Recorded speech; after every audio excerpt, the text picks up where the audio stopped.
जो भी इस पुल पर गया वापस नहीं लौटा, लेकिन उसकी चीखें आज भी सुनाई देती है। कहा जाता है यहाँ कोई है जो तुम्हें देख रहा है और इंतजार कर रहा है। अगर तुमने उसकी आवाज सुनी तो समझ लो अब बारी तुम्हारी है। रात का सन्नाटा था, घना कोहरा चारों ओर फैला हुआ था और ठंडी हवाओं की सरसराहट किसी अनदेखे खतरे की चेतावनी दे रही थी। एक बूढ़ी औरत कांपते हाथों से पुल की ओर इशारा करते हुए गांव के कुछ नौजवानों से कह रही थी, मत जाओ वहां। मेरी आंखों के सामने मैंने अपने बेटे को उस पुल से गिरते देखा था, लेकिन उसकी चीखें आज भी सुनाई देती हैं। उसकी आंखों में ऐसा दर्द था कि सुनने वालों के दिल कांप गए। जो भी उस पुल के पास गया वो फिर कभी वापस नहीं आया। उसकी आवाज लड़खड़ा गई, मानो वो किसी अतीत के डर में डूब गई हो। वो नौजवान हंस पड़े। अम्मा, ये सब पुरानी कहानियां हैं, भूत वूत कुछ नहीं होता। उनमें से एक लड़का हंसते हुए बोला। लेकिन जैसे ही उन्होंने पुल की तरफ कदम बढ़ाया, अचानक अंधेरे में से एक दिल दहला देने वाली चीख गूंजी, बचाओ। और फिर सन्नाटा छा गया।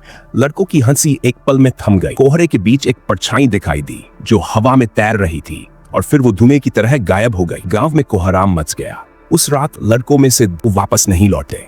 उनके परिवार बिलक बिलक कर रो रहे थे। एक माँ तो उस पुल के पास बैठकर चिल्ला रही थी, मेरा लाल, मुझे लौटा दो मेरा लाल। गांव वालों की आंखों में डर था। वो पुल आत्माओं का अड्डा बन चुका है, जो वहां जाता है वापस नहीं आता। किसी ने कहा। अचानक पुल से किसी के कदमों की आवाज आने लगी, लेकिन वहां कोई नहीं था। सिर्फ एक गीली मिट्टी पर पड़े पैरों के निशान जो हवा में जाकर खत्म हो गए। सुबह होते ही पुलिस और गांव वालों ने पुल के पास जाकर तलाशी शुरू की, लेकिन वहां जो मिला उसने सबकी रूहें कंपा दी। पुल के किनारे 2 फोन पड़े थे। उनमें से एक फोन अब भी चालू था और उसमें रिकॉर्डिंग चल रही थी। हमने पुल पार कर लिया, यहाँ कुछ भी नहीं है। अरे ये कौन है? ये मत आओ। हाँ, और फिर सिर्फ चीखें। किसी ने फोन उठाया तो उसकी स्क्रीन अचानक खुद ब खुद जल गई। लेकिन ये तो सिर्फ शुरुआत थी। अगले ही दिन गांव के एक बूढ़े ने एक दबी हुई सच्चाई बताई। ये पुल कभी आम रास्ता नहीं था। यहाँ कुछ ऐसा दफन है जिसे छेड़ने की गलती कोई भी नहीं कर सकता। और फिर उसने एक पुराना रहस्य बताया जो दिल दहला देने वाला था। वर्षों पहले इस पुल को खून से सींचा गया था।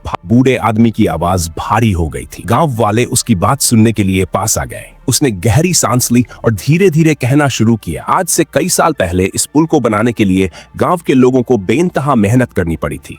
लेकिन जो कोई भी इस पुल पर काम करता वो अगले ही दिन गायब हो जाता। गांव के लोग डर चुके थे। तभी वहां के जमींदार ने एक अघोरी को बुलाया। उसने पूरे इलाके का मुआयना किया और फिर जो कहा उसने सबकी रूह कंपा दी। ये जमीन इंसानी बलि मांग रही है। अगर इस पुल को पूरा करना है तो एक इंसान को जिंदा ही दीवारों में चुनवाना पड़ेगा। गांव वाले सकते में आ गए, लेकिन जमींदार के आदेश के आगे किसी की हिम्मत नहीं थी कि वो इनकार करे। अंत में जमींदार ने अपने ही एक मजदूर को पकड़वा लिया। उसे जिंदा ही पुल की दीवारों में चुनवा दिया गया। उसकी चीखें पत्थरों में दब गई, लेकिन उसकी आत्मा वहीं कैद हो गई। पुल बन तो गया, लेकिन वो मजदूर कभी मुक्ति नहीं पा सका। तभी से जब भी कोई इस पुल पर कदम रखता है वो आत्मा उसे अपने पास बुला लेती है। बूढ़े आदमी की आंखों में डर साफ छलक रहा था, लेकिन तभी वहां मौजूद एक नौजवान हंस पड़ा। ये सब कहानियां हैं बाबा, भूत वूत कुछ नहीं होते। उसने अपनी बाइक उठाई और तेज रफ्तार से पुल की ओर निकल पड़ा। गांव वाले चीखते रहे, मत जा, तुझे भी वो अपने साथ खींच लेगा। लेकिन लड़के ने किसी की नहीं सुनी। वो पुल के बीच पहुंचा ही था कि अचानक उसकी बाइक रुक गई। इंजन बंद हो गया। चारों ओर घना कोहरा छा गया।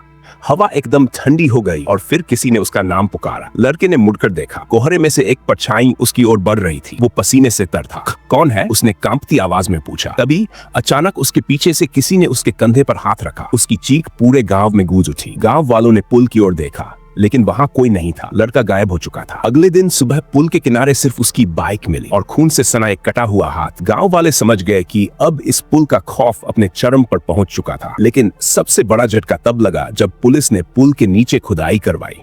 जैसे ही मिट्टी हटाई गई, वहां कुछ ऐसा मिला जिसने सबकी सांसें रोक दी। वहां पत्थरों के बीच एक इंसानी खोपड़ी दबी हुई थी और उसके पास एक जंजीर बंधी थी जो पुल के नीचे से किसी चीज को पकड़े हुए थी। गांव वाले और पुलिस उस खोपड़ी और जंजीर को देखकर सन्न रह गए। किसी को समझ नहीं आ रहा था कि ये सब क्या है। तभी गांव का सबसे बुजुर्ग आदमी, जिसे सब दादाजी कहते थे, आगे आए। उसकी आंखों में कुछ ऐसा था जैसे उसने ये सब पहले भी देखा हो। उसने कांपते होंठों से कहा, ये खोपड़ी उसी मजदूर की है जिसे जिंदा दीवार में चुनवाया गया था। और ये जंजीर, ये उसे इस दुनिया में बांधे हुए है। जब तक इसे तोड़ा नहीं जाएगा ये आत्मा मुक्त नहीं होगी। पुलिस इंस्पेक्टर ने फौरन मजदूर की खोपड़ी और जंजीर को निकालने के लिए खुदाई शुरू करवाई, लेकिन जैसे ही फावड़ा उस जंजीर से टकराया चारों ओर अंधेरा छा गया। हवा जोर जोर से चलने लगी और एक दिल दहला देने वाली चीख सुनाई दी, मुझे मत छेड़ो, मुझे मत छेड़ो। सब डर के मारे पीछे हट गए, लेकिन दादाजी आगे बढ़े और कांपते हाथों से जंजीर पकड़ ली। आज तुझे मुक्ति मिलेगी बेटे। उनकी आवाज भारी हो गई। उन्होंने पूरी ताकत से मुझे मत छेड़ो, मुझे मत छेड़ो। सब डर के मारे पीछे हट गए, लेकिन दादाजी आगे बढ़े और कांपते हाथों से जंजीर पकड़ ली। आज तुझे मुक्ति मिलेगी बेटे। उनकी आवाज भारी हो गई। उन्होंने पूरी ताकत से जंजीर खींची और जमीन से बाहर निकाल दी। अचानक एक सफेद धुआं निकला